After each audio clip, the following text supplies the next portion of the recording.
Tu devais être gêné là, non? J'étais gêné, mais en même temps, je me suis dit, au moins, ça y est, j'étais énervé. Au moment où t'arrives, faut mettre le papier, ça y est, t'en peux plus. C'est-à-dire, c'est ça, ou je rentre chez moi, j'arrête la mission, tu vois, j'arrête de travailler.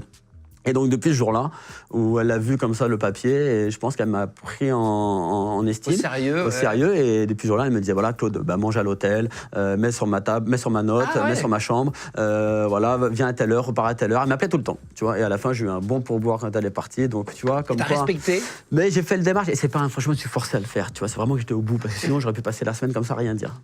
Putain, c'est fou. Est-ce que tu as déjà eu un avantage à être chauffeur de maître? Est-ce que tu as déjà eu accès à, j'en sais rien, des voitures, des chambres, gratuites pendant ça, oui, je conduisais un prince, c'était la quatrième femme du roi Abdallah Ben Abdelaziz Al Saoud. Donc maintenant, c'est plus lui, sa famille qui est roi, mais je te parle de ça d'il y a 10 ans, c'était lui qui était le roi. Il avait 4 femmes. Et moi, je travaillais pour sa 4e femme. Quand elle venait en France, elle avait 3 enfants, et moi, je travaillais pour son premier garçon. Donc lui, il avait le titre